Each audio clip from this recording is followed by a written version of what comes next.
Good evening, and we're live on Paranormal Path Peeps tonight. I hope everyone's well. Good afternoon, US, and good evening, UK. And tonight we have a special guest, Robbie Crossan. How are you doing? Hi guys, I'm fine, thank you. How are you? Fine, thanks. We've got Lois joining us. She's actually relying on public transport at the moment, which is dodgy. But yeah, she will join us shortly. Hi, Nigel. Hope you're all right, and hope Sandy's okay. Oh, bless you, Nigel. Nigel's lovely. He's the best father of a hamster ever. Definitely. He's brilliant. Hey, Sarah. Thanks for watching. So we always start the show basically asking about your first encounter with the paranormal or the spiritual world. So when Yep. was that then? What happened? Well, for me, it started when I was a very small child.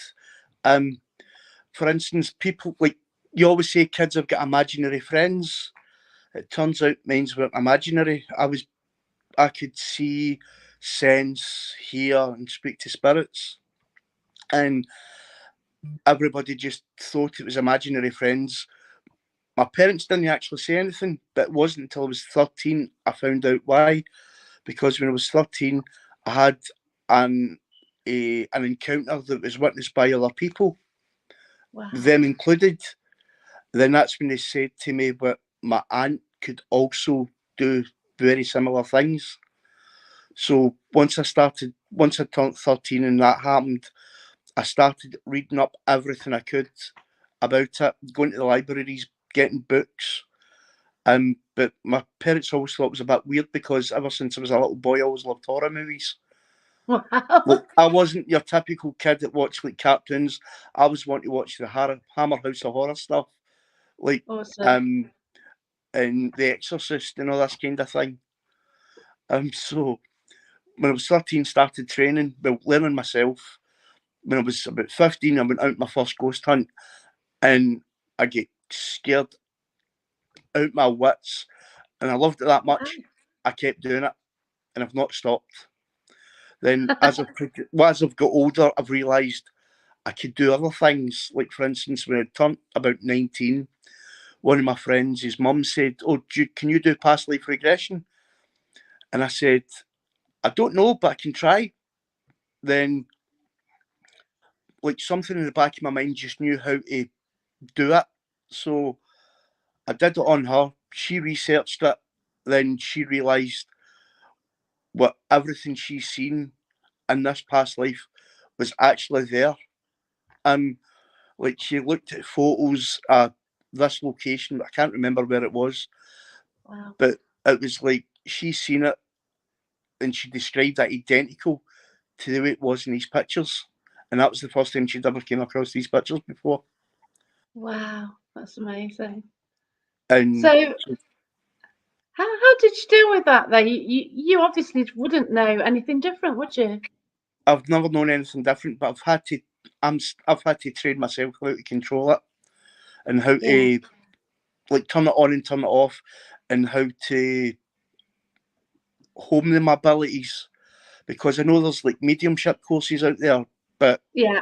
if I was to go for one of them, I would have to learn it their way, and there's a good chance it'd be totally different from the way I do it. But at the end of the day, I get the same result, so I'm happy That's with that. right. But it did take me several years, to the point it became overwhelming, because I would walk down Glasgow's busiest street, like Suckhill Street or Argyle Street, Buchanan Street, and I can sense people's thoughts and fears and emotions. Wow. And I could also, like, some of these people would have attachments to them, and I could see their attachments and feel their attachments emotions. So it was like being in a noisy room, and for years I could not turn that off. And it got to the stage I didn't want these abilities anymore. So through time I had to learn how to control it. Yeah. That's right. What happened with school though? How did you deal with it? Everybody stayed out my way because they all thought it was like Yeah. a total weirdo. One of them, like, one guy tried to bully us, and I said, "Keep that up, and I'll be sending something dodgy to your house." Ah. Yeah. And he kind of stepped back and went, "What?" Yeah. Ain't gonna risk it then, are they? But like the little group of friends I did have, we were we used to like hang about graveyards anyway. So we always had places to go to and people to talk to. Dosh school. But at one time it was quite funny because one of the graveyards, there was a pub at one corner of the graveyard and all the houses were at the opposite corner. So some of the drunks used to walk through the graveyard at night Oh God. to go home. So back then I was a kind of goth, long black hair. I had cat-sized contact lenses and these little clip-on things. When you press your tongue up to your roof, the things would pop out. So I was like that to my friends, right, you just go and hide. So some of them went behind gravestones, some of them went up trees. And I'm sitting at a grave, gently tapping on a tombstone with a stick and a little stone so I wouldn't damage it. And this old drunk said to us, "What are you doing?" I turned around, seen my eyes, seen the teeth, and I went, "They've spelt my name wrong." He screamed like a big girl's blouse and ran. Oh, And wow. one of my friends fell out the tree and broke his arm. We were laughing too much. Oh, that's just too funny. So yeah, I was kind of always into that thing ever since I was a wee boy. So it's never bothered me. It's never bothered my family. And all my friends Oh, think bless I'm you. weird anyway. I think we've got Lois joining us in a minute. Well, I'm just checking that everything's all right. I think she's just setting herself up for just wait a moment. Yeah, Scott said he used to drink in graveyards as teens. The one place that the police never looked. yeah, well, I didn't actually drink in it. We just used to go to talk to the dead people. Well, where else would you find them? I think Well, we she's can find them ready. anywhere. Hello. Hello, Hello. gorgeous. Oh, How are you doing? give me a big Long, head. long time no see. I know, tell me about it. Wait a minute, I chuck that out my road. So, how's everyone? I'm fine. As you know, I'm in a foreign country just now. Oh, you in England? Yep, I came down just under 2 weeks ago and I've got 2 weeks left. Wow. That is a foreign place. It's a bit warm for you down here, though, isn't it? Sorry? And it's a bit warm. There's no bitey flies, It and actually is it's warm. sunny. It was raining here a couple of days ago and the rain was actually drying on your skin as soon as it hit you. Wow. No midges. No, That's the no midges problem with down there. Scotland. Oh my god, can you remember that, Robbie, when we went to Loudon Carp Loudon, and the we aye, actually get Loudon, eaten alive. with midges, Oh no. and it was all in my back. I had to go and get cream and And, antihistine. and Kyle was covered in midget bites from top to bottom. Aye, that was funny. So we've got Carl. He's been to places, and for some reason, even though it's first time at location, he's somehow known his way round. I think you need a past life regression, Carl.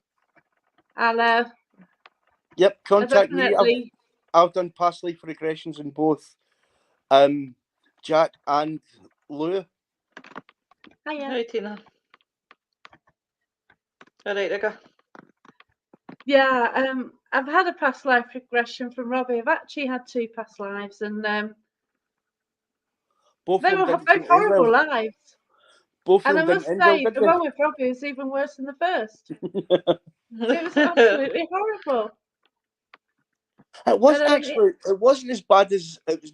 Like you actually thought. There was some good times in it. If I remember rightly, you liked a good drink, and yeah, the that's barman gave funny. you home.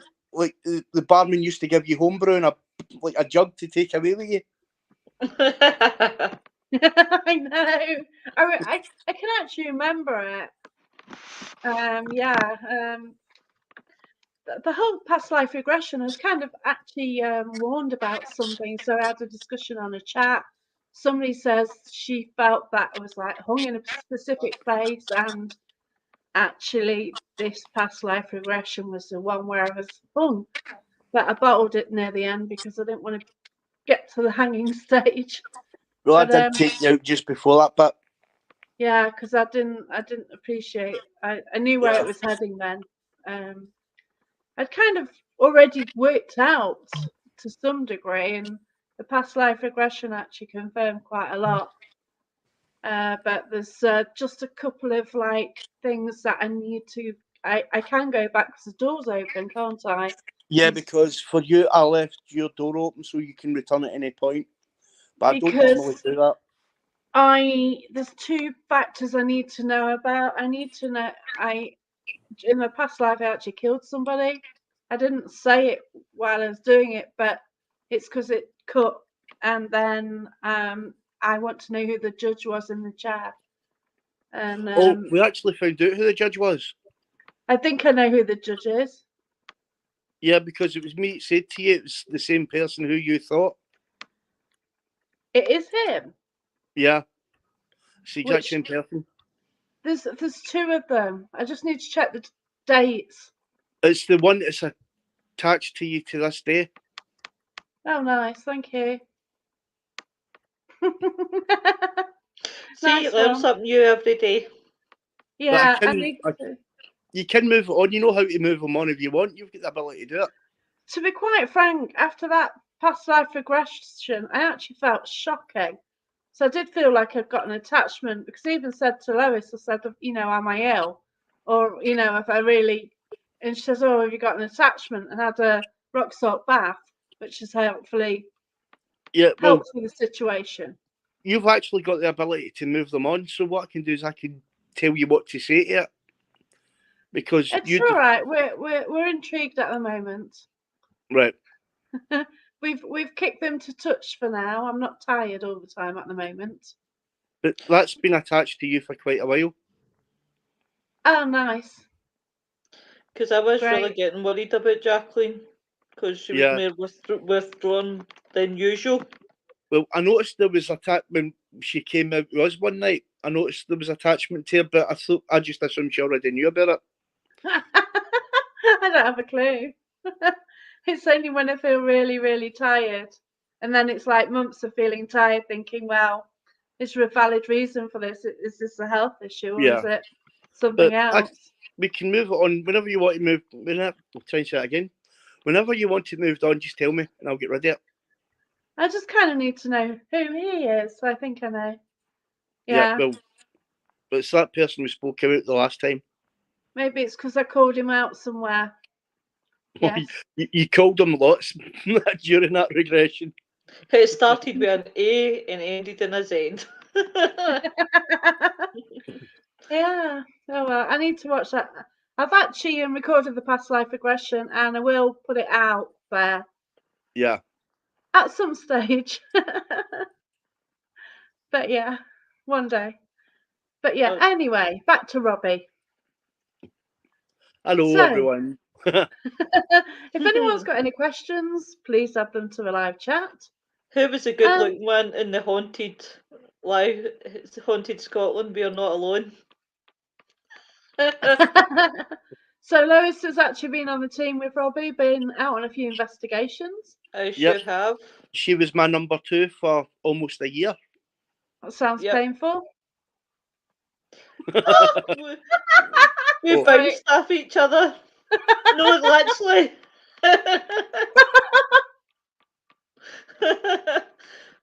Well, some of the places me and Lois have been to would turn your hair white. Yeah.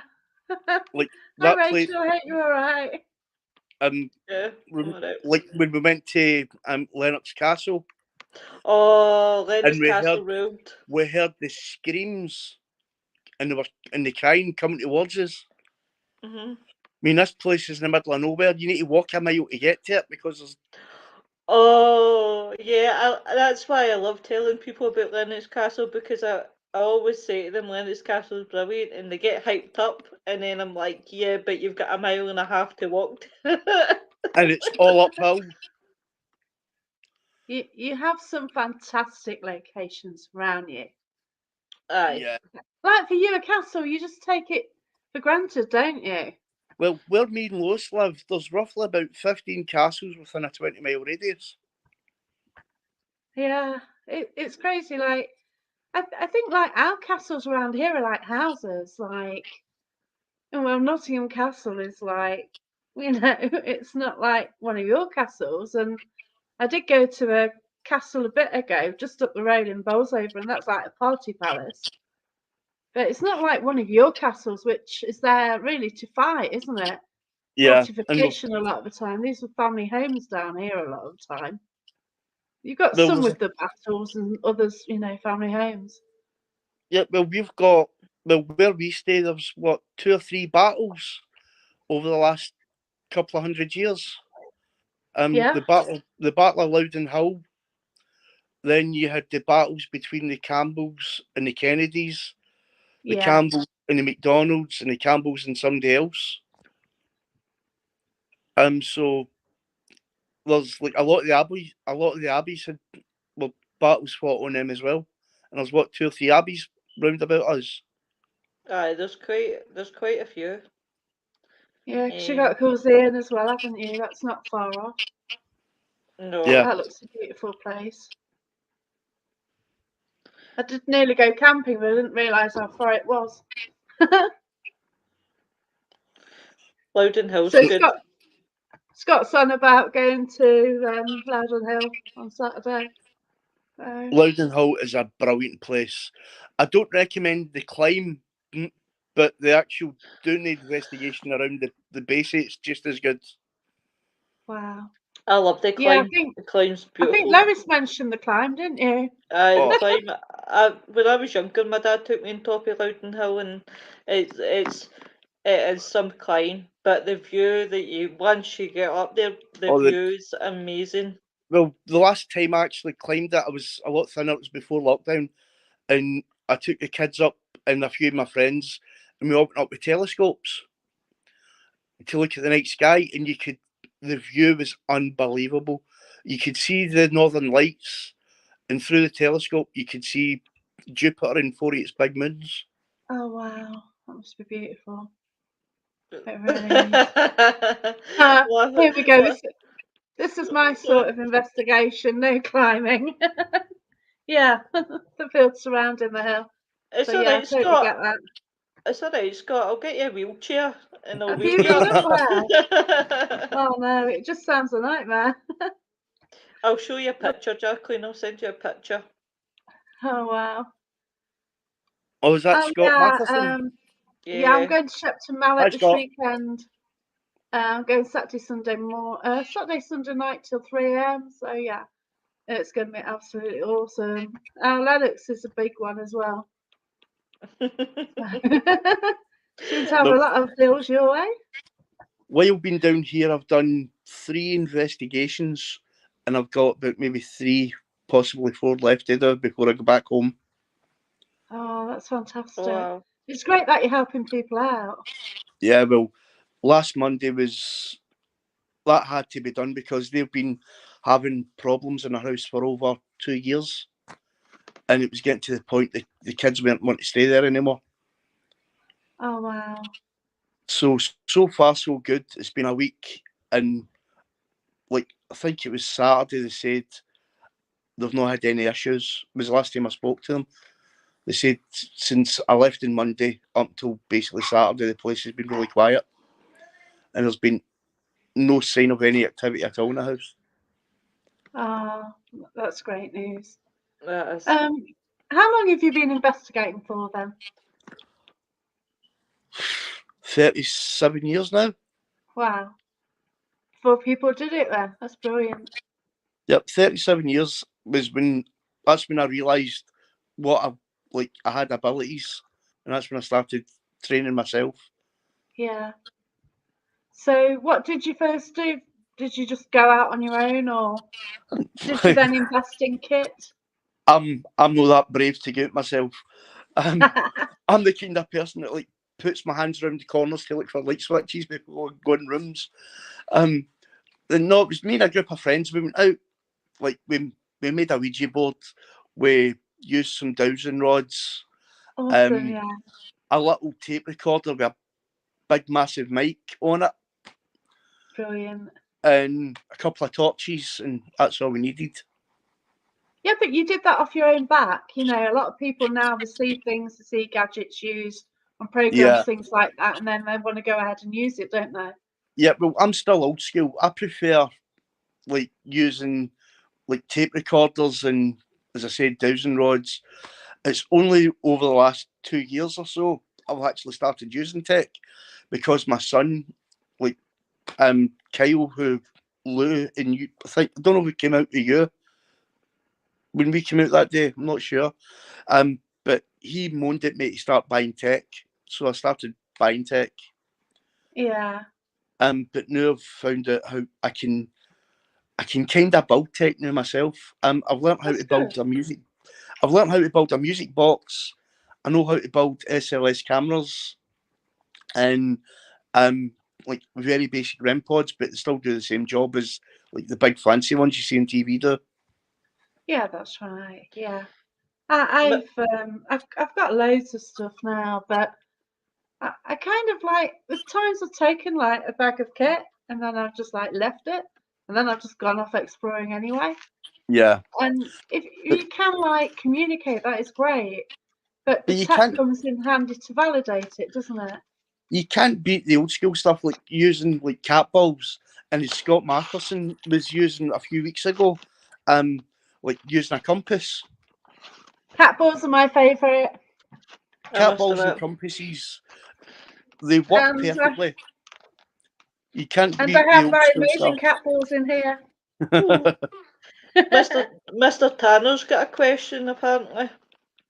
Yeah. Oh, okay. He said, sorry, forgot to say that question was for Robbie. Let's have a look then, shall we? Thought it was one about Kit. Okay. Have you ever done a past life regression where you've discovered that there were an evil person or axe murderer or even a Holocaust victim?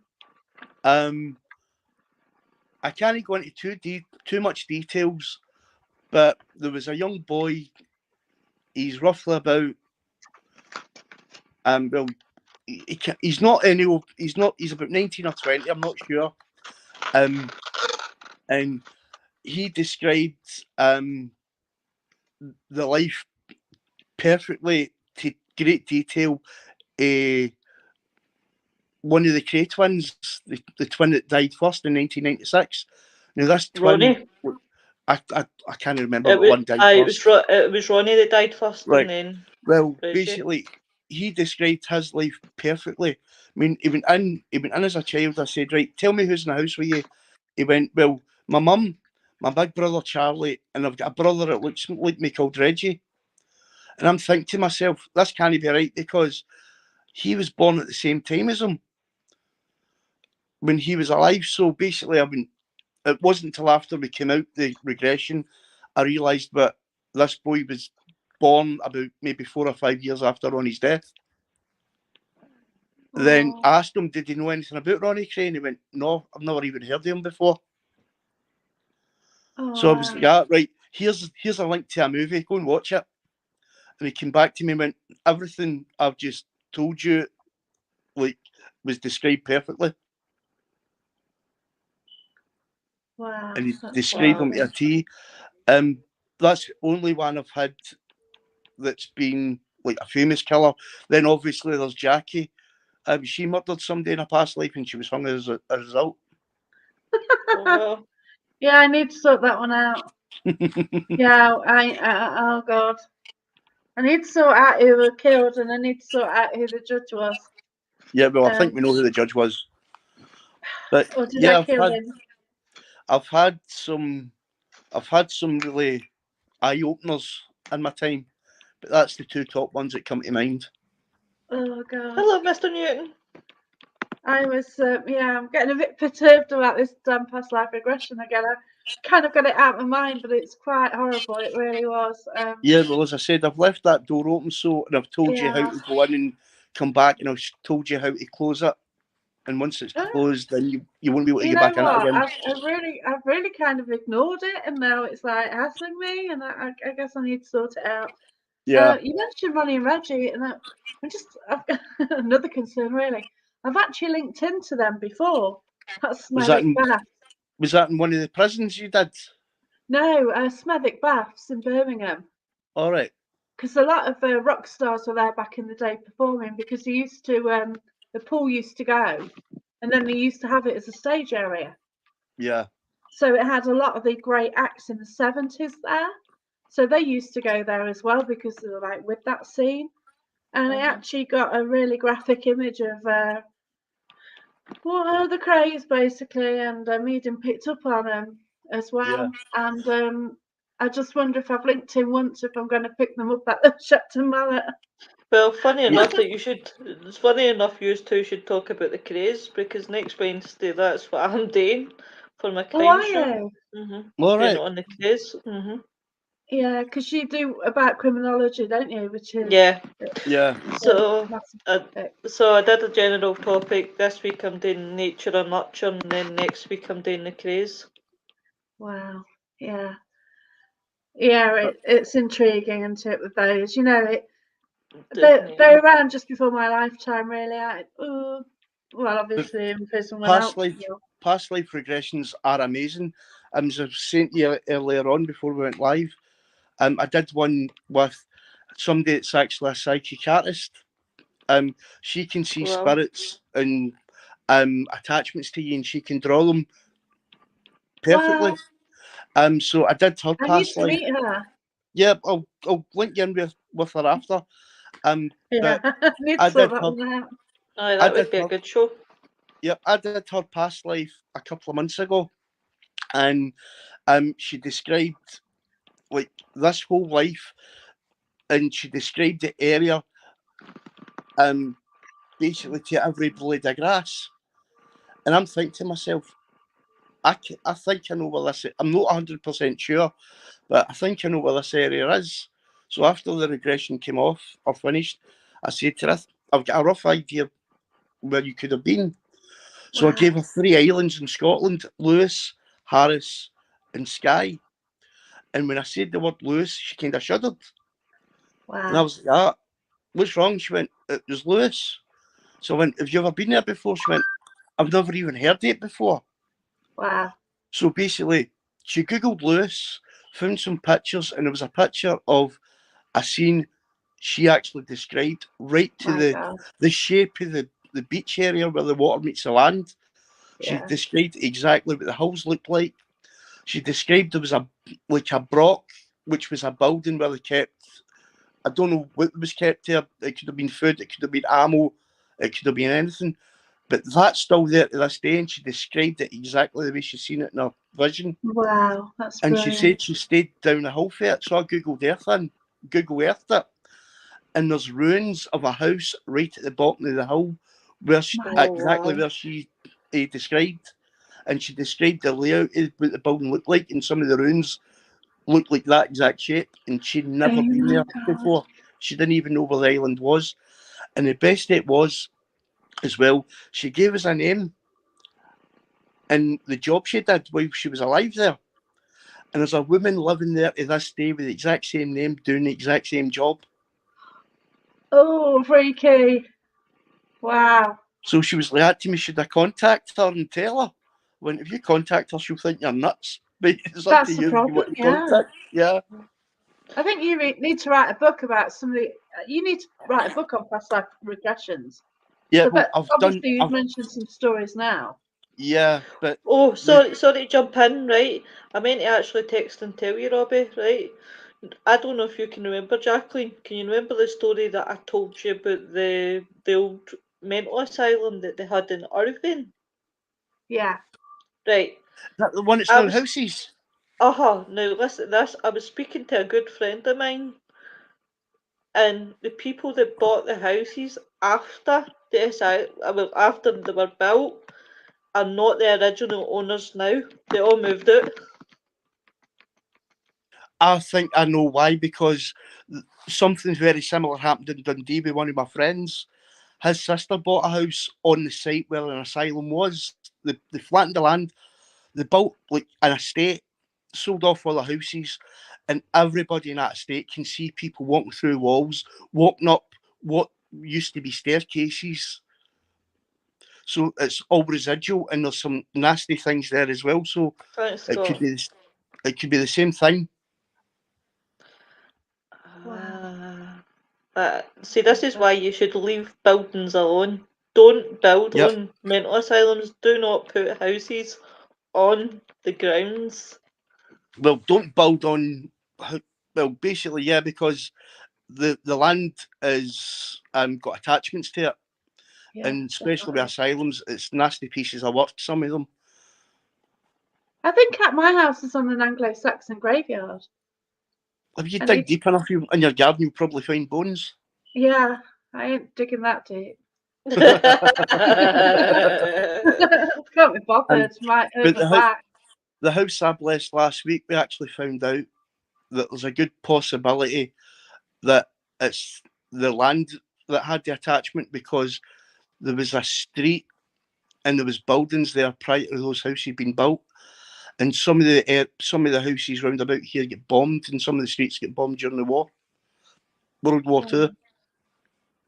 One street is totally gone, and we don't know where it's went to, but the street name no longer exists. Oh wow. That's yeah. And it's roughly situated in the street where she was, because we did some digging, and it said it was like, say for instance, it was John Street. I can't remember the exact name, but this street was at the corner of Victor Street and the main road, whatever the main road was called. And Yeah. this is exactly where her house is situated now, but it's called a different name. Wow. Yeah, it's all intriguing, isn't it? I didn't even know that my house was on this potential graveyard until I went on a ghost hunt in my town. And they said, "Oh yeah, all this area is on an Anglo-Saxon graveyard." But I've got a Saxon cross in my town anyway, so it's not so surprising. Yeah. And the church was like, I think, from 1400s. So yeah. Well, bear in mind, there's been more people In fact, alive. you can hear the church. Sorry? You might be able to hear the church. All right.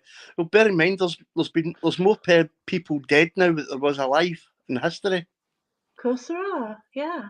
So it doesn't matter where you go, you're walking in somebody's bones. That's true. That's a nice thought, everyone, isn't it? Just what everyone wants to know in this amazing book. Humans have been on this earth. Humans have been on this earth for over 300,000 years, so no matter where you go, there's going to be bones. Oh, wow. Sarah Walker, Ravens Park Asylum. Sure, they found a mass grave when they were knocking it down. They did. Yeah, did Ravens I? Craig was a bit of... there was a lot of cover-ups there. There was people dying, and they were burying them on the grounds and unmarked graves, rather than giving them proper funerals, because these people they were either criminally insane or they had no families. And rather than having a Christian burial, which the asylum would have to pay for, they would just bury them on the grounds of like in the garden somewhere in unmarked graves. They did the same with Lennox Castle as well. Oh, wow. Okay. Yeah, because And I guess a lot of them weren't natural deaths either. yeah, I've done an investigation close to the site of the asylum here, and I picked up quite a lot along that front. Was it you did the human pendulum with, and we found out a doctor had been pushed down a set of stairs? And I was me that you did it with. yeah, and that was in an asylum, and basically a patient threw him down like a metal set of staircase in the fire exit and killed him. Yeah. Snapped his neck. Gosh. But this doctor was supposed to have been a nasty piece of work while he was alive. Apparently, he was doing lobotomies on people, wasn't he? Yep. And he was unlicensed. But you think about it, in all these mental asylums, how many lobotomies were carried out illegally? Yeah. Well, Because these people didn't have people that were POAs and things like that. And so, as you say, Robbie, some of these people had no families, so they could get away with this stuff. This is what I picked up on. There's a location in Nottingham. It was a former cinema, very close to a hospital facility. And I picked up that basically people were taken from the hospital and they took body parts from them. And I kind of picked this up through mediumship, and the more it carried on, other people were picking up and stuff as well. And it got a bit gruesome, really, what I was getting. And then and there's certain characteristics what I picked up on, and then you hear of like other asylums, and they had similar features to, and it was quite perturbing, really. But hey ho, we Well, go down this route. I did an investigation, I think it was Thursday, and we done something that was really strange, and it was like exciting and creepy at the same time. We used two people doing dowsing rods and asking like one question, and the dowsing rods were moving in sync the same direction, and Oh wow, they would either open and close at the same angle as well. that's cool.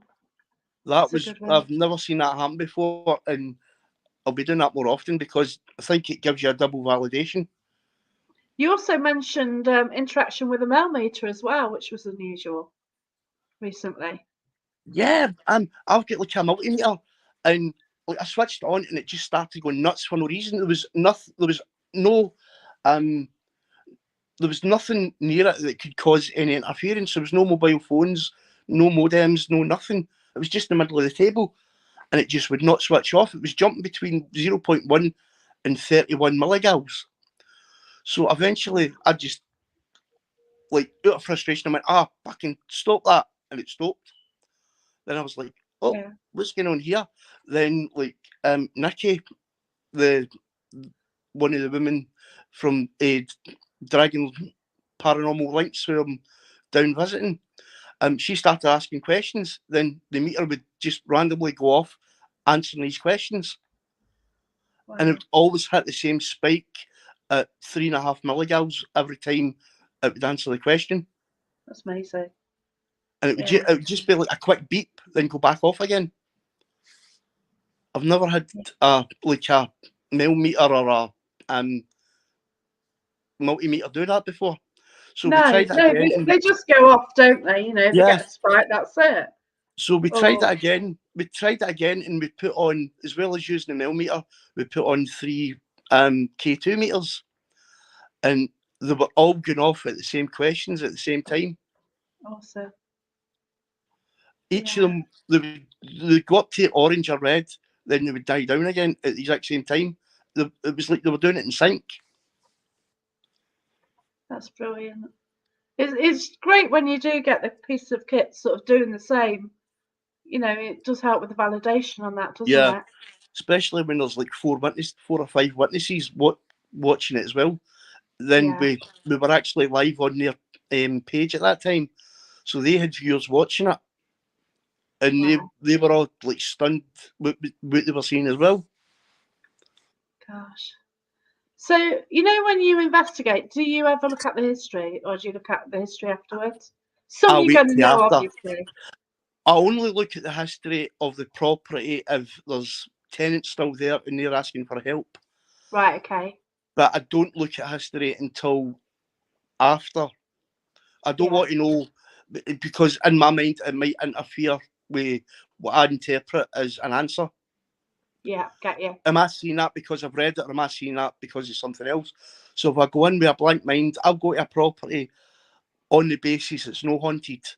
My job is to basically debunk as much information as possible. And if I can't debunk it, then it could only be paranormal. That's cool, yeah. So what sort of set of skills have you had? Do you get, like, can you see in your mind's eye? Do you hear voices? Can you sense things? People have got names for all these things, like clairvoyant, medium. Oh, it's Silver Clash, about 7 of them, I've never given myself a tag because I don't actually know what I'm are. I can hear spirits. I can sense them. Sometimes if they want, they'll show themselves to me as full body apparitions. Then what I'll get is like their emotions. I'll feel what they're feeling.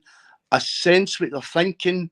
So like it's like they're describing to me what they look like, and I can get a mental picture in my head of what they look like, kind of thing. That's cool. Then, as I said, I can kind of almost feel what they feel as well. I can feel their anxieties, their pain. For instance, on Thursday, I started flinching really bad because I was getting severe pain. And one of the girls that was here with said, "What's wrong with you?" And I went, "I feel like I've been shot. But the bullets went at that weird angle. I mean, I was getting really burning pain going through my shoulder. Then it was like my right side shoulder, but it was stopping at my left side lung. So it was going through at an angle. And Nicky's like that to like the spirits. Have you been shot?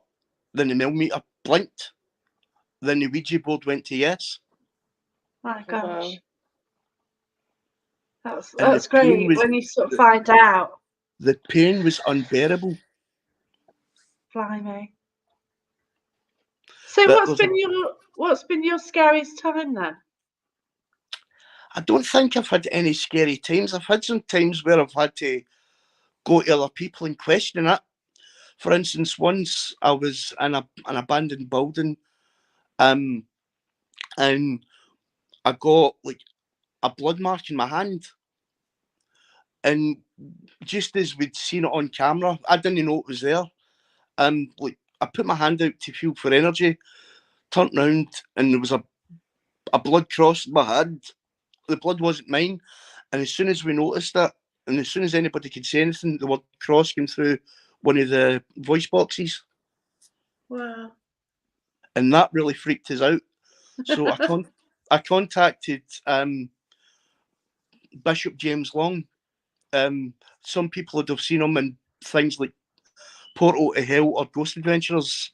I go to him quite a lot when there's stuff I don't really understand because nobody knows everything kind of thing. And he said it was a protection. Okay. Somebody was trying to protect us. Oh, I see. But I've always said, if you to get every single paranormal investigator, clairvoyant, medium, psychic, whatever you name them, past, present and future, put all their knowledge together in one big book, it still would only be a pinprick of information of what we actually know. Yeah, that's it. We try and get things together and we try and work out what's happening, but it's one of them, isn't it?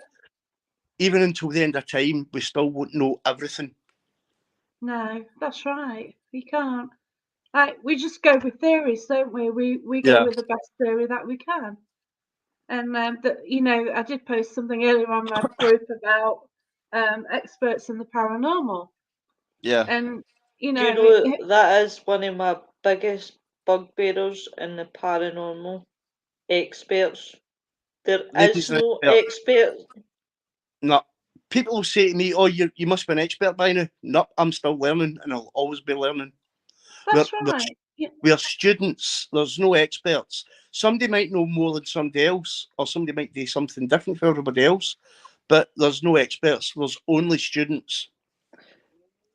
Yeah, and even experience always doesn't count for much sometimes because somebody might have experience, but they might not mix with other people, not see other ways of working, and be blinkers that they only do it one way. So yeah, they might have so much experience, but not actually try to push the boundaries or find out more or get evidence properly. What I normally do is on Facebook, I'll watch a group for maybe 3 or 4 weeks. If I like them, then I'll start talking to them and interacting with them. If I don't like them, then I'll just stop following them. Then once I start talking to them, I'll start learning their ways of doing things because everybody does it slightly different and everybody's got different techniques and it's always good to learn new things. Then I'll show them how I do it. Then we try and find a way of merging both experiments together to create a new type of experiment. That's right. It's nice to try something new because you go in a location, everyone asks the same questions. You don't mean to. You've got the same format whenever you go into a location. Yeah. Yeah. Scott's actually going to have this guy on the show. It's a newspaper who actually misquoted somebody. And the newspaper actually published an article and called him an expert, you see. So that's the basis of the debate. Not like, you know, he found out some information, but then the newspaper used the word expert, and it just, well, it was the Scottish Sun newspaper. But yeah, it just That's kind of no surprising. well, yeah, if it's anything like the English Sun version, then yeah. The only thing the Scottish Sun's good for is lighting bonfires with. It's no other use. Oh, it's I like really want to say something, but it's like quarter to 9 at night. It's no. No, it's not. It's not. It's 3:45 in the afternoon in the US. Oh well, even at that family show. So yeah, even at that. Yeah, but no, it's nice that Scott is actually going to be speaking to the guy because newspapers do sort of do what they want to get a specific story, don't they? Yeah, but like for instance, Scott, he did something a few months ago, and it basically showed me a picture, and I was jaw dropped with it. He went to a building where it's basically just a front face. There's nothing inside. It's basically a shell. Yeah. And he was just randomly taking photos. He wasn't even looking where he was pointing the camera to. In one of the photos, there's a woman in a window, maybe about 1 or 2 stories up, holding a light or a candle in the window. And there's no way anybody could have been there because there's no floors in the building. In fact, I've been speaking to Scott quite recently about this photo, and seen it quite recently. Yeah. And I've been there. I've been to that location with Lois. Have you? Yeah. So I can't pronounce it. Well, but he took me in lieu to a location, just in Ayrshire. I'm not telling you where it is for the reason I don't know. He drove, and I've not got a clue where it is. But this place did give me the heebie-jeebies. There was something there I just did not like, and I think Lou kind of sensed it as well. Yeah, I know exactly the place you're talking about. But if it's the same place that I went to with Lou, then yeah, she picked up this lady, didn't you, straight away? No, this was some. This is two different places. Oh, I know what you're referring to, and I know. Right, I'm trying to see where you are at that side. We're not doing any names about either, so there you go. But both separate locations, but both. I know both what you are talking about. Yeah, but the one Scott took us to, that I won't step back in that place. There's just certain places I won't get back to, and that's one of them. Wow, I want to go. I'm intrigued. That place gave me the heebie-jeebies big time. And that's that place. Even we were at the car, weren't we? And we could actually hear footsteps walking towards us or walking away from us. To be honest, I would compare this place like the Blair Witch Project. It was something like the Blair Witch Project, seriously. And while we could hear the footsteps, the ground was kind of almost wet, but not quite.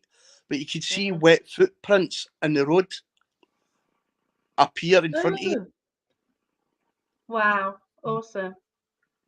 I've seen grass move in front of me. I've seen footsteps on a grass in front of me before. Like somebody was walking on the grass and it was like bouncing up as a step. That was in Whitby at Moorgrove Castle. But that was amazing. Doing a live feed at the time, but obviously you didn't catch it. You don't sometimes with the quality, do you? I've got a question here from Mark Reynolds. Cheers for this one, Mark. Have you ever done a regression with someone that links to you in a past life? Actually, yeah. Not directly related, but apparently we were hung together. Oh. Because, I got a past life regression done in me several years ago. And I did this guy maybe about 2 or 3 years after. And it wasn't until he got to the end stage, he was describing the exact same location, the exact same time, and he said they get hung with somebody and described this person, and it was me he was describing. Oh my God. That is mad, isn't it? That is mad. So if I've been hung on a past life and you've been hung, I wonder if Lois has.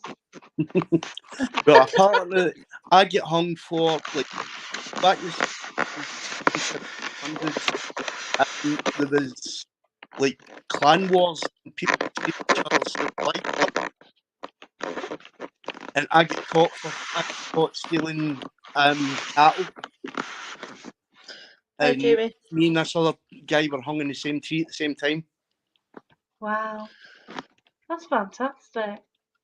So, what stage did you realise that that must have been really weird when you're leading it? It wasn't until maybe the last 5 years of this guy's what he was describing, I realised he was like, he always hung about with this person ever since he was like a teenager, and it wasn't until he was in his 30s I started realising, hold on, he's describing me here. Then he was describing this location, he was describing the cattle, he was describing the family that caught him, then he described the tree, and he described like the tartan we were wearing, and I'm going, that's me. That's so funny. My gosh. It's just a way. It's a strange world, isn't it? Yeah, but bear It in really mind, is. there's like the soul's eternal, and humans have been here for hundreds of thousands of years. So it'll basically, your body dies, the soul will hang about, do what it's got to do, then decide whether it wants to go up, down, or jump into another body.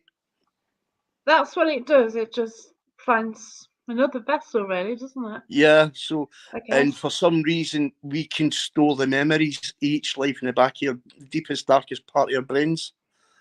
And that's where I go to retrieve those memories. But it's not only memories, as you to know, you can hear, you can see, you can smell, you can taste, and you can touch. Every sense is opened up. And you remember names, you remember faces, you remember full lives. Yeah. I certainly remember that hooch I got from behind that bar. That was a bit weird. But it was the fact you burst out laughing and you seemed to be enjoying it while you were drinking it. I know, I remember the image. I was just like, I was just walking down this cobbled street and I was just absolutely, and the You were street was sozzled. empty. And it was kind of wet, cobblestones and a sort of bendy city street. And I was just like falling in the gutter, I think. Yeah, you were staggering, you fell, then you burst out laughing. Then you went, I think you said something, oh, it's okay. And I went, what's okay? And she went, I've not spilt any. I can't remember any. Oh my God, I can't remember things like this. Oh God, do I even watch this Past Life Regression? But you actually see yourself getting drunk. You were, while you're describing it, your face looks like you're actually drunk. Oh my God.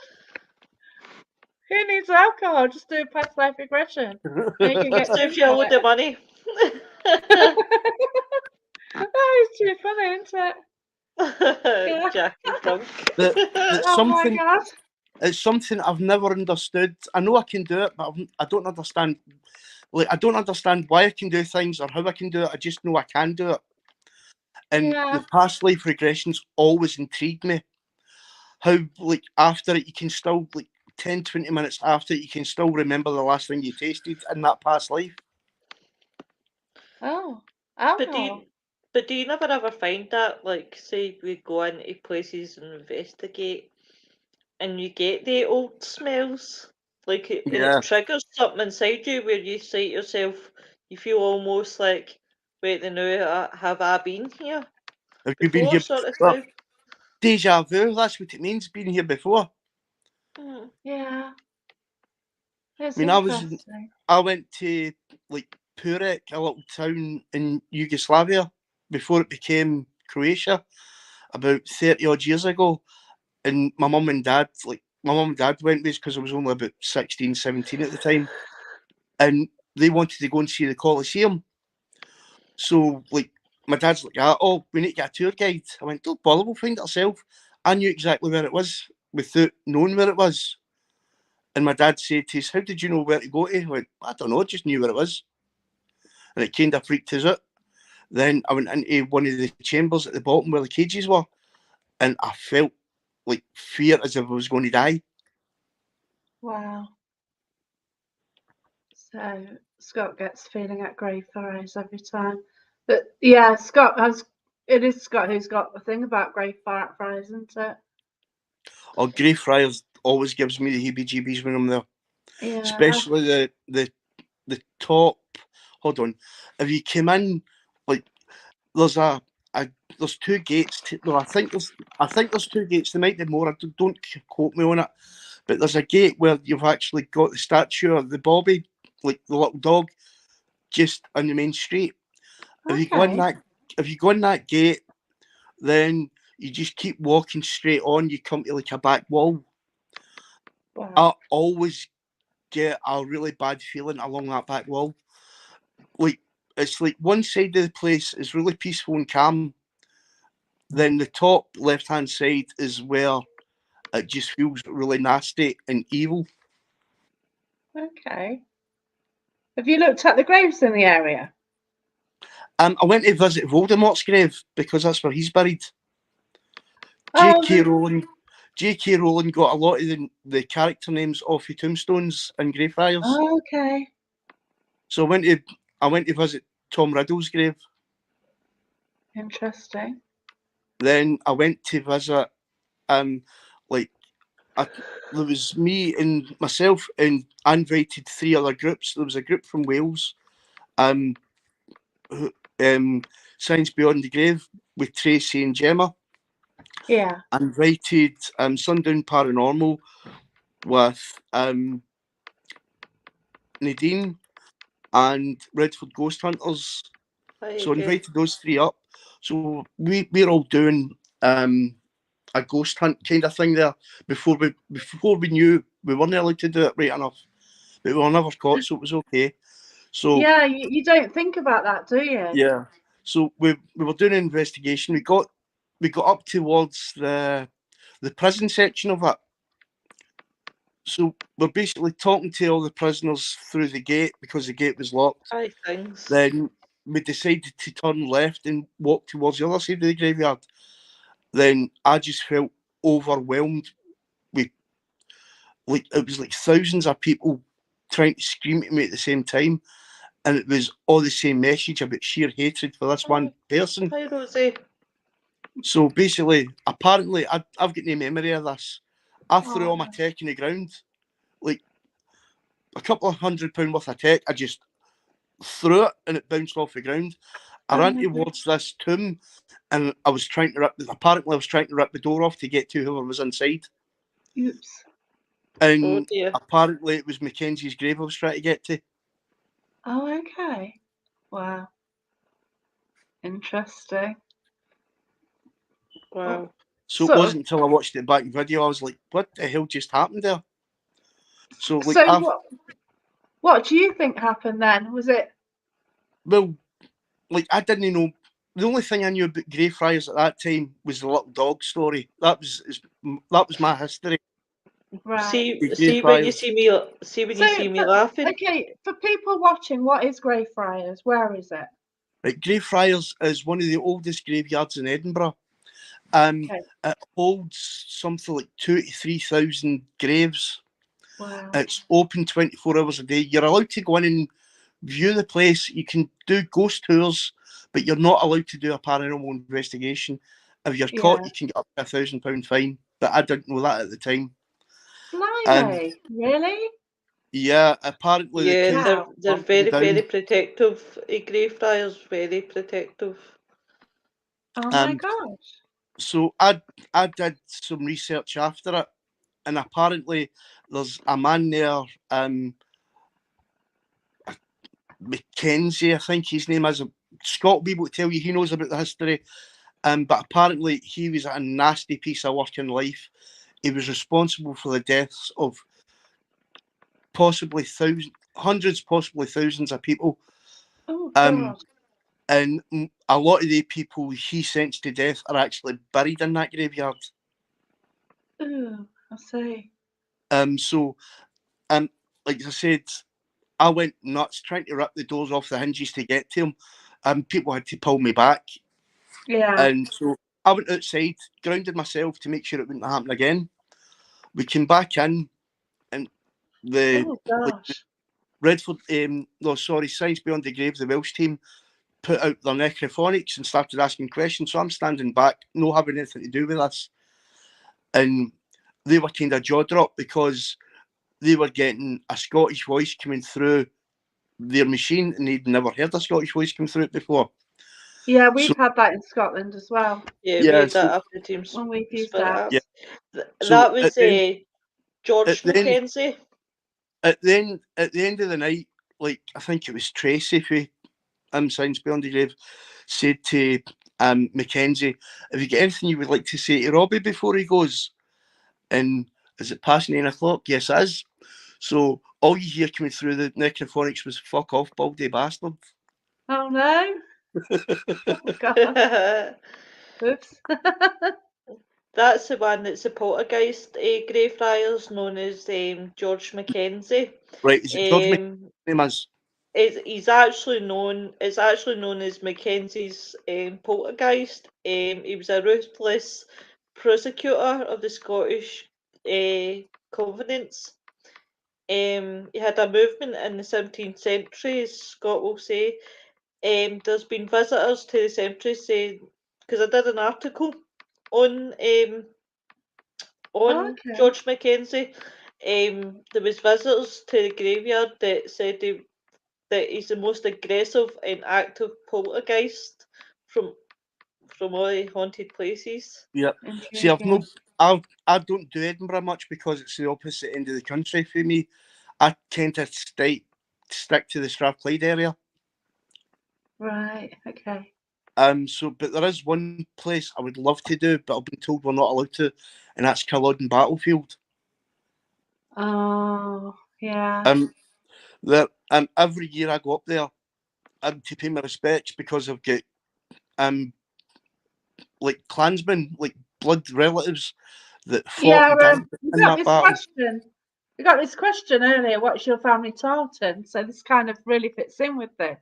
Well, basically, I come from the Crossan clan is slightly different. It's originally called Crossan, but I found out recently, just in the last few years, that my great grandmother was a direct descendant of the MacDonald clan. Oh wow. Okay. One of her descendants, one of her family members, or Impressive. great whatever grandfather, was a child, and he was one of the kids that was away from home during the massacre at Glencoe. Wow. So he survived the Glencoe massacre because he was away with friends doing something that night. Gosh. That's crazy. I've been Then up Glencoe. some of his Cracking. relatives ended up in Inverness during the Battle of Culloden. Oh wow. So I go up there every year to do it. And I don't know if you know Culloden.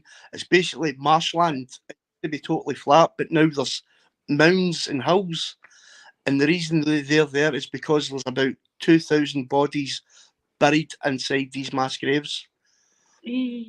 Something like 1,500 people were killed in the first 45 minutes.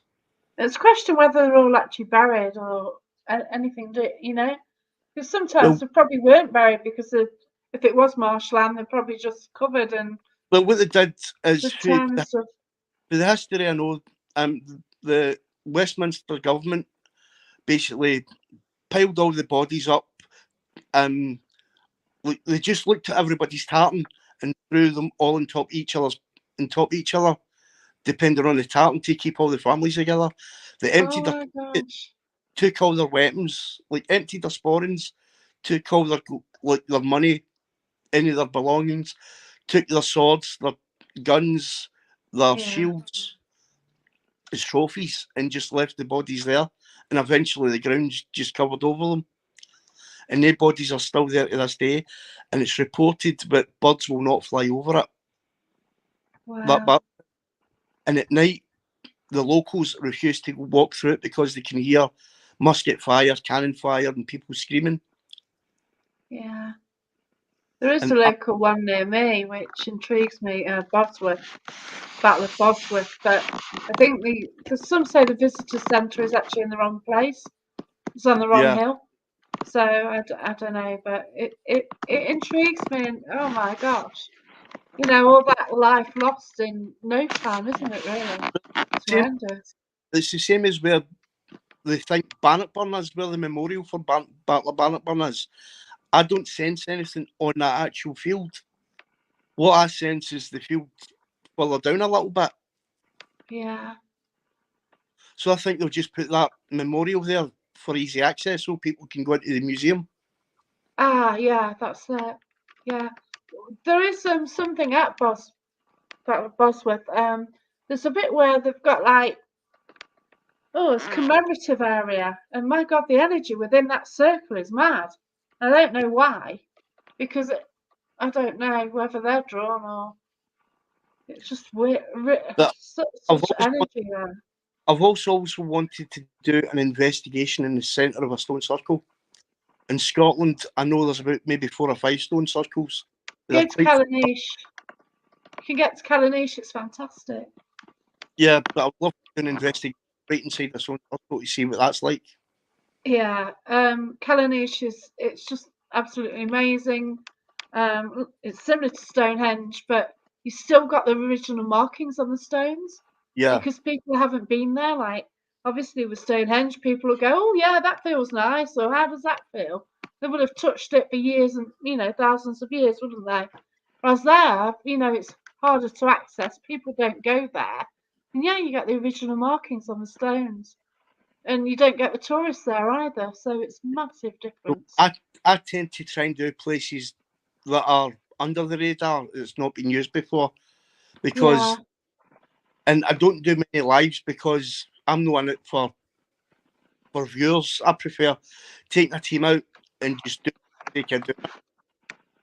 Yeah, that's it. It's just nice to see what you can get without breaking the moment up to do lives. Yeah. Okay. But one day I'll need to get Lou back out because I missed taking her out. Oh, bless you. You make me go Scarlet. you were my number 2, and now you've left me to 2 new starts. I'll always be your number 2. But we had some good investigations together. Aye, definitely. Yeah. Definitely. I just like it how you've got so many places that you can visit, whereas, I'm not far off the city here. There's a lot of urban areas around here, so trying to find somewhere. And we certainly don't get castles around here what you can visit. There's the odd house which has been like razed to the ground, but it's only like families living there, nothing really exciting. Well, I haven't found out yet anyway. But yeah, got a comment from Mark then. One of the armies were camped on the hill, and I'm off soon to my local battlefield at Blore Heath. Try some EVP work. That's cool. So That what sounds really good, Mark. see if we take some cat balls and takes maybe like a pint tumbler, as we call them in Scotland. Put the you cat put it ball, in, don't you? I like my new cat ball tubes. I love them. Put the cat ball on the ground and put a pint tumbler on top of it so the weather doesn't affect it. Yeah. I've got these amazing tubes where you put it on the ground and you get different ones getting interacted with. They are all separate, and the most activity I've had is like 3 of them going off at the same time. Oh, wow. So I want them to go off one at a time, all 10 of them. So I'm really hoping one day to get that happen. Fantastic. But yeah, I'll probably take it to Shepton Mallet and sort of say, "Oh, come on then, lads." That would be good. Is that at the weekend you're going this weekend, aren't you? Yeah, that's right. I'm really looking forward to it. Doing that live, or are you just pre-recording it and uploading? I won't be doing any pre-recording, I don't think. I certainly won't be doing any lives. No. No, we'll be really investigating, so we won't be. I think the group tends to do a lot of EVP work. Right. So yeah, I'm pretty sure we'll get some good EVPs. I've got 2 voice recorders, digital, and I've got 1 tape player, which was my granddad's, and it had a tape in it. And when I got batteries for it, I played the tape, and I heard my granddad's voice shouting my gran on it, which was awesome.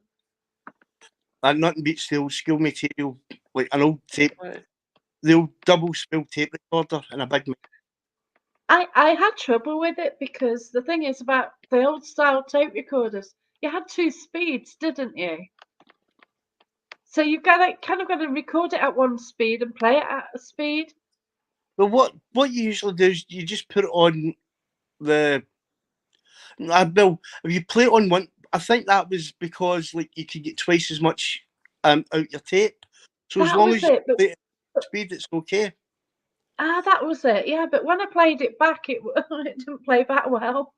So I forgot, because obviously, like back in the day, we used to know how to use these tape recorders properly, and I'm sure you had to do it at the long play speed to get more on the tape. But then when you Yeah. listen to it, you had to listen to it differently. So I've just got to, because I've done a bit of stuff with it, but yeah, I need to get that one going. But yeah, I've got some tapes and stuff ready. So And I, not an old fashioned camera as well, and like the old Polaroid cameras. oh yeah, oh I Have used to a have one of them. I might even have one somewhere. Yeah, Do you but know? I heard Dan. Was it Dan and Viv, or was it just Dan? Dan Winter. He was talking on one of his shows about a reel, like using the old cinema oh reel. wow, the movie reel. He was Wow. talking about using one of them, and I was like, I don't know if that's what you wanted to do or try it out or whatever, but I was quite Yeah. intrigued listening to Dan speaking. Like the old fashioned Cinecam where you'd have like it'd be just like a wheel How with do the you? cassette. I think so. Could have been. Yeah. Again, that goes back to like the 1950s kind of investigating. Aye. Yeah. It is brilliant though what is around now, but at the same time you've got to make sure that you're not too reliant on it as well. Yeah. Your Definitely. your, Like your best sort of, use is your eyes and your ears and your yeah, gut feeling. and your total senses really. Like I did Yeah. go on a public event recently, a few weeks ago, and basically they've got like everything on the floor. Like there's so many K2s, flashing BP, everything under the sun on the floor.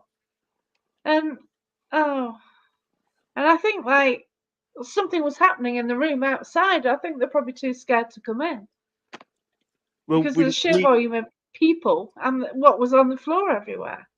when I used to go to Lou, it was a case of as soon as the car boot door opened, there was a fight to get to the tech first to see who get the fanciest piece of tech. Teams out of 10, Def- who would always win. def- that's because I should have really let the small people go first. But do you know, this takes me back to when you guys are talking about all the tech. Sometimes I wonder when you have all the tech in the room, if it's like the knock-on effect, like one starts off so the other's starting off because of the energy between the machines. That's what I Yeah, often wonder and if it's, that's Yeah, what causes it sometimes. well, what I tend to do when using tech is like I'll put maybe a music box down, then I'll put like the music carousel a few feet away from it, then maybe some cat balls, then a REM pod, then like another music box. Then you can literally see them all going off one at a time as if something's yeah, walking. that's nice. Definitely. Yeah. That's what I miss, your old music box, the one that plays that creepy tune that I love freaking everybody out with. Well, I made another music box as well. I found that Oh, smashing. only cost us about 20 quid to make it, and I've got there's like creepy laughing on it,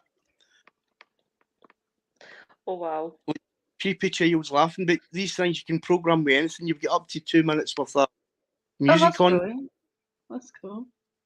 so Oh, you just wow. Yeah. put an MP3, then put it onto the device, and you can change it if you get bored with it. You can put something new on it. That's actually Yeah. quite good. I AJ's did get a getting. mention. Oh, let's go back. Just going back a bit. I did get a mention from Carl. Oh yeah, Carl's got a new experiment to try, which is interesting. And the next location he's going to do it officially for the first time. So Oh, it'd wow. be nice to see that. And yeah, cheers for posting it on the Yeah, page. I don't know if I don't know if Lou was here when I mentioned it. Like on Thursday, we did an experiment here where we used 2 sets of dowsing rods. Basically, I was sitting at one end of the table. I think it was Anya was sitting at the other end of a table, or it was Gemma. I can't remember which one it was. And Nikki was asking questions, and the dowsing rods were moving at the exact same time, both sets, to the same positions and at the same angles to the questions. Oh, wow. So they were Wow. moving, I think, to the same answers.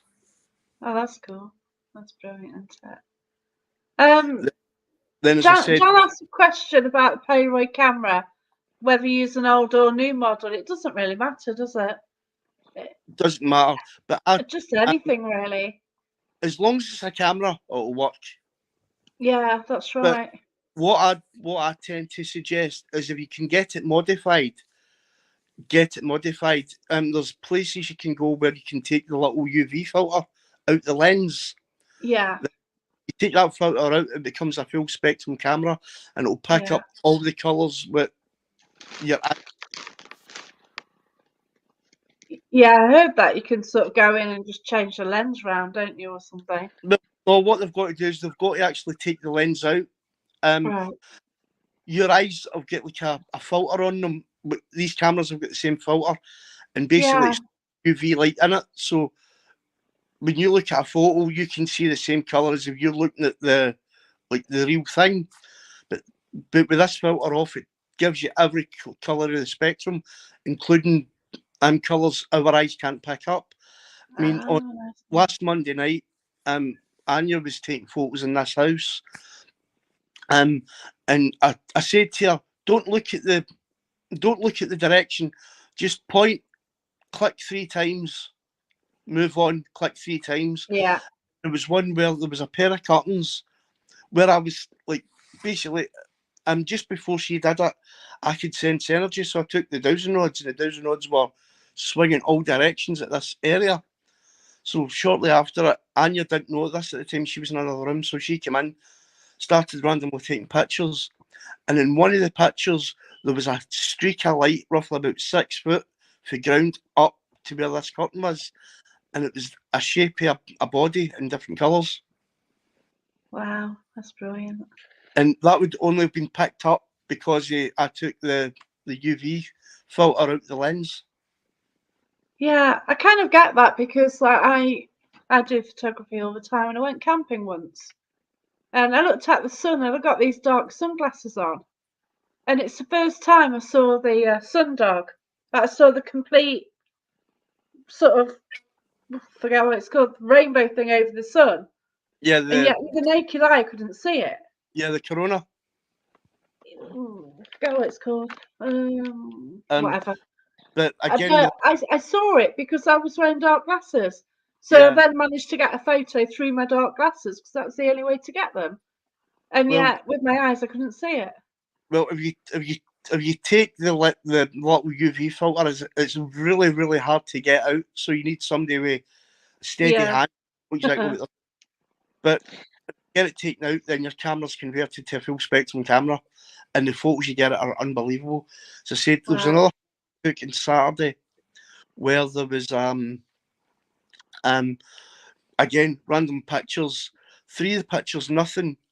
One of the pictures, there was a face standing right in front of the camera lens, a full face, and there was no one in there to take the photos. That's cool. what Mark was Reynolds is getting his DSLR done. I might. I've got a D3300 Nikon, which is a bit knackered at the moment, basically. Is it the But lens is detachable on that, or is it got a fixed lens? yeah, you take the lens off it. You're better just getting a camera with the it's just got the lens attached with the zoom function. But then, does it matter if I use one? Because you've got the mirror and it messes around anyway with the it messes around with it, doesn't it, internally with the DSLR? Just get yourself a cheap nasty camera. like a cheap camera, maybe £20 or £30 off eBay, then ask some devs they can open up and take the UV filter out of it. Yeah, but my Nikon is not. I'm not bothered about that lens anymore. It's an 1855. I don't know if you'll be able to, I don't know if you'll be able to open up that lens Yeah. cap, because with Yeah, these cameras, what they do is they just basically unscrew the whole camera, take the whole camera apart to get to the back of the lens. Yeah. So I don't know if you'll be able to. I'm sure those lens things, like the detachable lenses, are sealed units. Yeah, but there should be. I did have oh god, a Fuji. It was a bridge camera, and The one a I've got, Spider-Man, a Fuji, and a Spider managed to get in the lens. Yeah, it's a sealed unit. the one I've got is a Fuji, and only I got it off eBay for £25. Yeah, I had a great little bridge camera, but yeah, something got in the lens. But now I've got DSLRs. Yeah, I've got 3 of them. But yeah, I think 2 need fixing. One got destroyed at Derby Jail twice. 2 things happened at Derby Jail with it.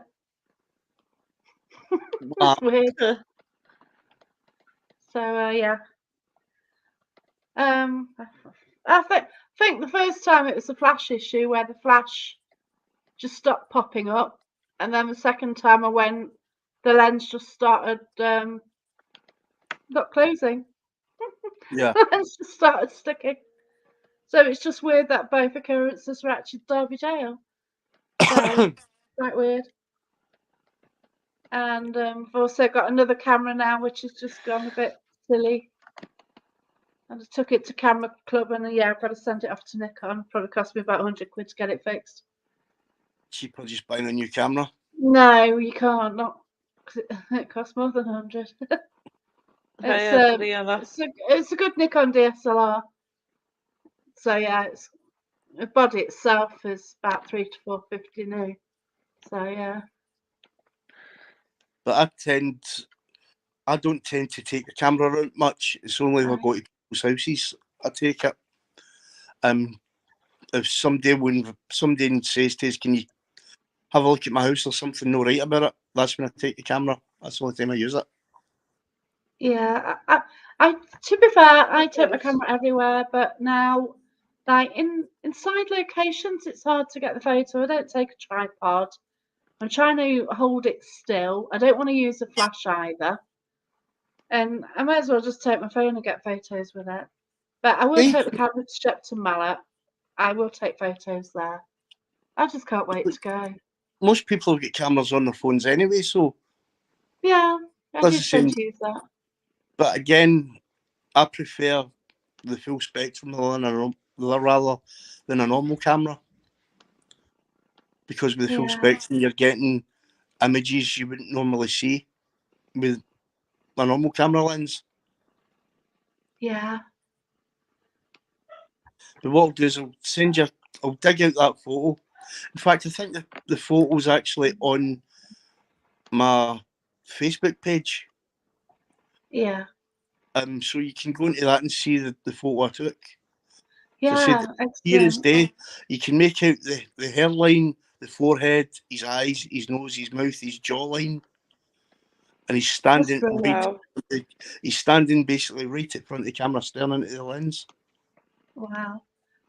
So I don't know how you capture the photos. Like, I take thousands of photos not day in, day out, but you know, year in, year out, I'm always taking photos.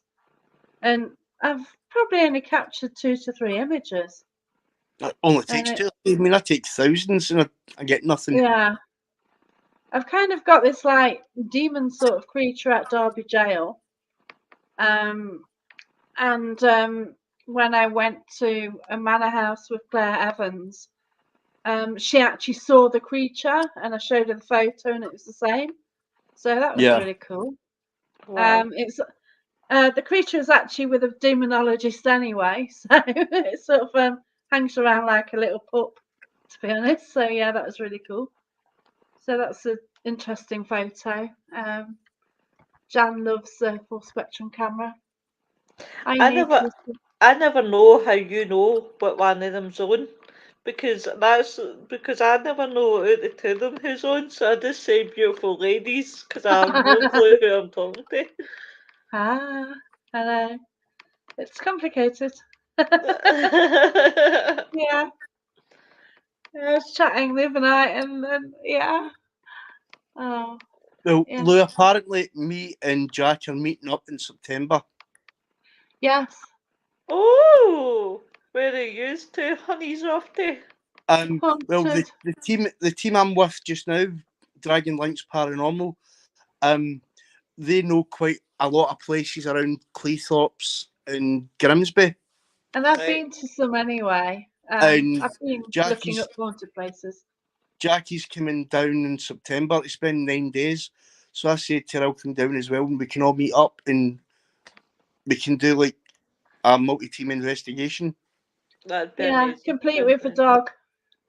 Oh, the dog Oh, loved it. Rocky's not a problem at all. He's a good investigator. Oh, Best investigator he's in the our world. REM pod. Yeah, he did see something at the castle, didn't he? He did, Oh, he yeah. did growl at it. He's growled two times at ghosts now. He does growl at ghosts. He started barking at the Abbey, so as I said, that's a REM pod on legs.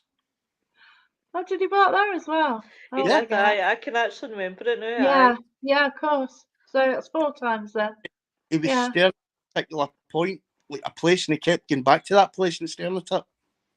Yeah. It was the one spot he fixated to. He is good. I don't think he likes Spirit at the schooner, actually. Because he was a nasty piece of work and I don't think Rocky liked him. So he's just growling at a chair for ages. As you do. Well, there's a place down here that I want to do. I've drove past it twice, gone different directions, but I didn't know at the time it was like, what was it you called it? Wellsby Park. Right. Yeah, so you know what, I don't. So I was basically driving down. I think me and Manda were taking son to school or going to pick up her son or something. I can't remember. Yeah. And I get an almighty shiver going through me, and she went, "What's wrong?" And I just pointed to what I thought was houses and went, "There's something up there that needs dealt with." And she went, "That's the woods that's up there, like the woods you." That was like a couple of days ago. Then yesterday we're driving, but going a different direction towards it. Yeah. And then I got an utter shiver, and she went, "What's wrong?" And I went, "There's something up there." And she went, "That's the place you pointed to yesterday." Yeah, it is. It's on a main road. It's surrounded by houses. Then you've got a little driveway into a park. Yeah. But that's 20 different directions, and I don't know this area well. I've only, in fact, this week was the first time I've actually drove down that direction. Wow. Yeah. I do like it there. Yeah, I've been there. There is something dodgy in there. I don't know what it is. It's no bad dodgy, but there's something that needs help. Yeah, it's the back corner. You no go right to the back where the fields are. No spoilers. I'll find it myself. No, it's like that was the area I sort of liked more. Yeah. It goes on some fields, some farmland. Hopefully within the next few days we're getting keys to a Victorian house. Wow. And we're spend the night in there. Wow, that sounds cool. Recently been vacated, so it's empty. Interesting. So, and there's reports things have been there's bumps in the night happening in that place. So we're going to be spending a whole night in there. Is it you, just you and the wife? The wife? I wouldn't go that far. No, it's the whole team. She's part of a team where it's a whole family that's involved. Her sister, wow, Nikki. that's nice. Our sister Nikki, who's actually in the kitchen, probably watching this now, I don't know. Our Anya, and their Anya's partner, and their best friend, who they regard as her sister. Why did you not tell me? I would have watched my P's and Q's. Sorry, Happy first. They should hear they say they're not ladylike either. Lady likes overrated. Come on. But they do some really creepy stuff, and I'm thinking to myself, get me out of here. Oh, They've, wow. as they say in Scotland, they've got a bigger pair of balls than me. But like Manda, like my partner, she's studying witchcraft. Oh wow. Interesting. Um, That's cool. Our sister Nikki has definitely got abilities, and she's only barely scratched the tip of the iceberg of. Awesome. That's Um, great. Anya, who's basically the baby of the family, she's 21. She's, I would say, empath, borderline medium, because it was her that realised there was a portal in her bedroom. Wow, that's cool. And I know for a fact there's a portal down here, but I think that portal was made by them because they use a part of the house to invite spirits in all the time. Yeah, that's it. So I don't know if the Can get portal. messy when you do that. I mean, this is a really old house there, and the house is well over 100 years old. I mean, the ceiling's still got the original. I don't know if you can see the woodwork. Oh my gosh! Wow. Oh wow. So, I don't know if the portals have been here before or after they arrived. Yeah. Yeah, they certainly spirit are like drawn to you, aren't they? Yeah, They can but be. I had to do this interview here tonight because Manda's house has got 3 kids, borderline teenagers, and you know how noisy they get. Yeah. Get you. So you would hear them shouting in the background and like playing their computer games and shouting at their friends through the Oh, bless earpieces. you. Yeah. So that's why I come down here, because it's quieter. So what do you recommend people to do if they feel like they're experiencing stuff they can't explain? Because obviously you went down a different route. Some go down SNU, Yeah. and what Well, would you say? nowadays, like you've got like the internet, you've got social media. So if somebody thinks they've got an ability, reach out and ask for help. I didn't have that ability when I was younger, and because there was no social media, I didn't know Well, it wasn't. where to go No to. one spoke about it, did they? It's No, taboo. not It was weird. it was basically you were regarded as an outcast and a witch, and you would That's feel like you right. would get burnt at the stake.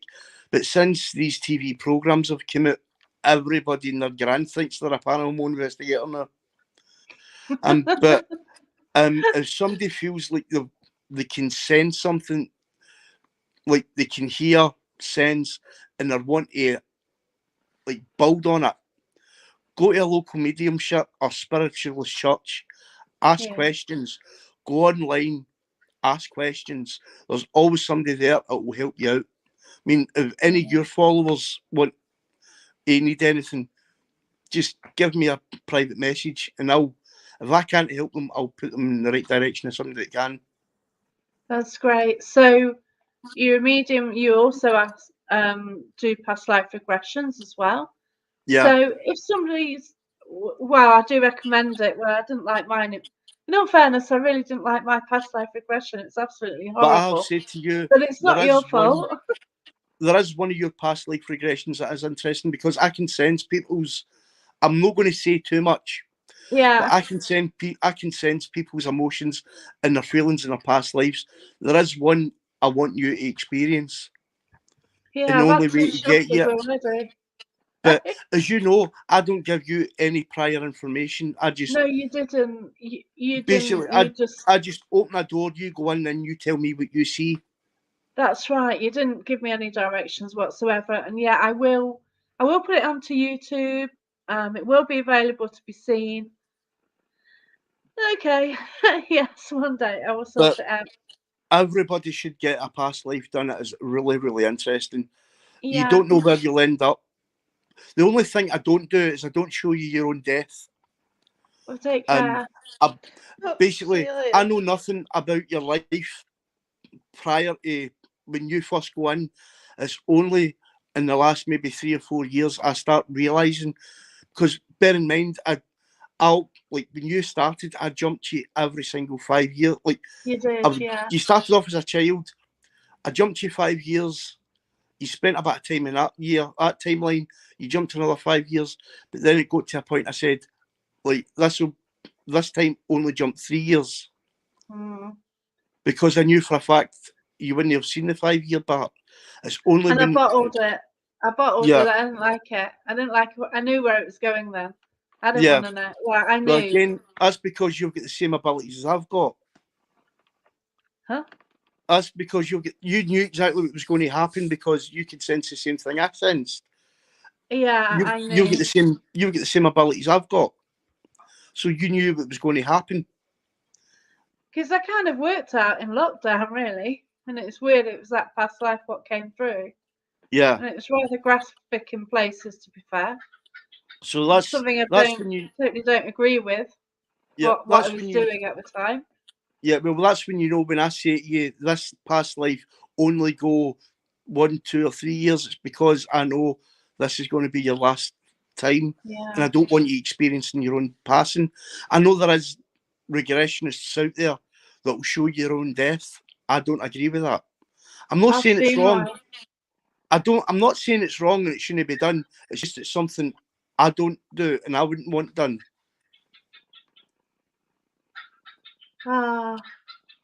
That's cool. Yeah.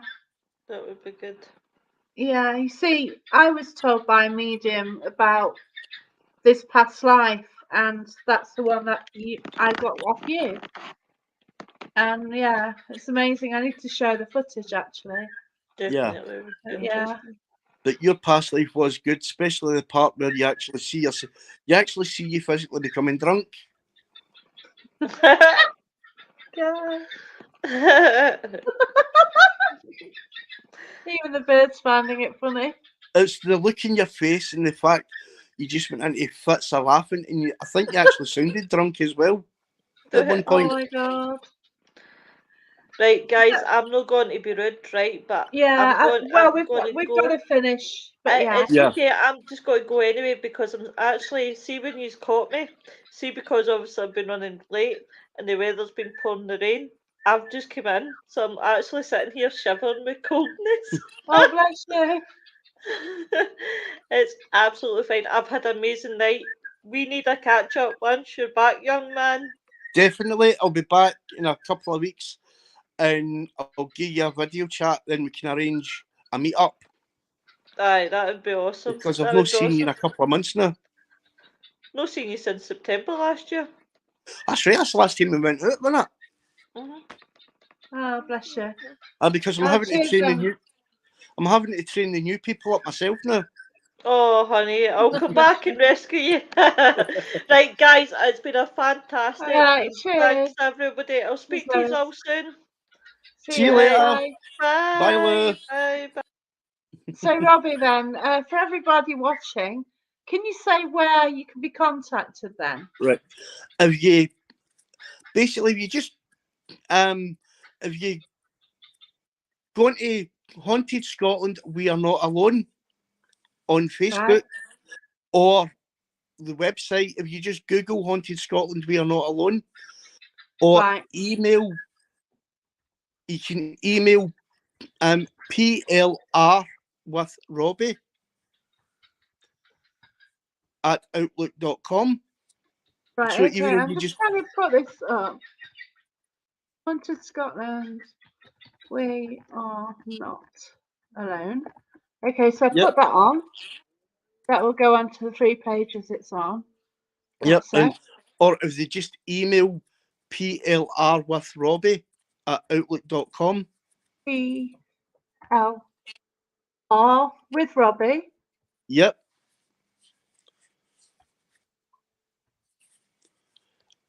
Anybody can contact us via email, and what we'll do is we'll send them information on what's involved in a regression and what they need to do. I mean, I just say to people, the only thing I require from them is to find a room that's quiet and free from distraction. Sit on a comfortable chair, a recliner, or a couch, something with a high back, and have a little recording device so they can record the session, and that way they can play it back whenever they want. Yeah, that's cool. That then really is. So, once they play it back, they can start Googling or researching the information they've got. yeah, that's right. Because I think like the way you did it, like 5 year slots, I can actually work out what year I died, how old I was when I Yeah, died, yeah, and also because I saw that the graveyard as well, and I got a gravestone, so I know I was still yeah. alive at that stage. Because what I do is I start you off as you know, I start you off as a child.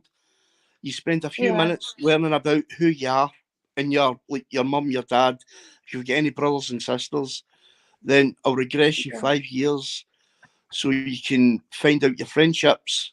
Then another 5 years, then and also get you to experience um like touching things, smelling things, and tasting foods as well. I mean, I think yeah. you stuck your tongue out at something because I got you to taste it, and you thought it was your words Did I? stinking. Yeah, it was a meal. Somebody cooked you a meal. I can't remember what it was, Oh but you God, made a I can't face. remember all this. You made a face like you did not enjoy it, whatever it was you were eating. Oh my God, I can't remember a lot of this then. But bear in mind, you went through like a full life, so that's why I get you to record it because you won't remember everything you experience. Oh my gosh, I can't. I remember getting drunk. That was funny. Yep. But also got you to taste a meal as well to experience the smell and texture and taste what you were eating, Oh, okay. I know and I was horrified. as well as like you drank that like moonshine, whatever it was, like homebrew, and you tasted that and you hated the taste, but it didn't stop you drinking Oh, I know. it. That's like now though. Yeah, I've had But poutine. It's it's special. it's always amazed me how these memories are still in the back of your mind. And every Yeah. life you've ever lived, those memories are still there. Oh wow. Well, I've put down your email address and your contact details. Put one to Yep. Scotland as well. So yeah, if anyone wants in touch, you do it by well Video link. video link, so that's fine. So yeah, but thanks so much, Robbie. It's been absolutely fantastic. Thanks Anytime. It's always a everyone pleasure for. seeing you. I'm embarrassed now. Okay, so thanks everyone for watching. Thanks for your kind comments and look after yourself. Night night, everyone. It's also it's Mental Health Week this week as well. So me and Lois may be doing a few chats about 7 o'clock really. The main theme this year is loneliness, and I've been struggling with that. But then I've If noticed anybody, today, I've read about it, 1 in 4 people suffer from loneliness. yeah, So you're not alone on that one, and we're going to be having conversations. If anyone wants to take part in the conversation, just PM me. Yeah, if it just helps one and person, then if there's anybody out there that is lonely, just reach out and contact myself or Lou or Jack and just have a chat. yeah, that's it. Because there's somebody I know who did try and kill herself. She is fine, but it does. I mean, And I know what it's like. I had loneliness for quite a long time. It yeah, doesn't matter how many people you've got around you, no, you you still can feel still be totally lonely, alone. can't you? Yeah. You really So can. it just takes that one person to talk to pull you out it. Yeah. That's it. Like I went to a cafe the other day and I met a friend, and it was lovely, just to get out the four walls. It was absolutely lovely. And there's this young lad came to a table, and came to collect the plate, and I don't know how old he was, maybe 16, maybe younger. You know what I mean? He could have been part of the family with the cafe. And I just said, "Oh, thank you, you're doing a really good job," and he was so happy about that. Yeah. And then when I left, he like looked at me and smiled sweetly, and you think, well, that comment has made a big difference to him. You know what I mean? And it was so lovely then to get that reaction from him. Well, for me, it was kind of I had a really weird experience, and to this day, I still don't really know how to explain it. Like, as you know, remember what I said, like, I'll watch people for months and months before I'll Yeah. start talking to them. And like, as you already know, because you've experienced what I've said to you, like, for instance, I'll go to the leader of a team after I've contacted them on Facebook and interacting in their lives. I'll privately message a leader and I'll say to them, well, would you like a free past life regression done in exchange for an advert on your wall? Right? I've done it to you. That's how you ended up with your past life regression. So I did it with the group I'm in. Just like, I'm actually, excuse me, the group where I'm sitting just now. So I contacted the person who I thought was the leader of the group. But rather than saying to them, I'll give you a past life regression, I said, I'll give you a full team a past life regression. And it wasn't until I came off the message, I went, why the hell did I just offer every single one of them a free past life regression? Sure. You know what I mean? It's like, that's like 120 quid's worth of past life regressions I'm losing it. It's the time it takes, isn't it? Yeah. So I honoured my agreement. I gave every one of my past life regression, then ended up starting dating one of them. Oh, wow. Amazing, isn't it?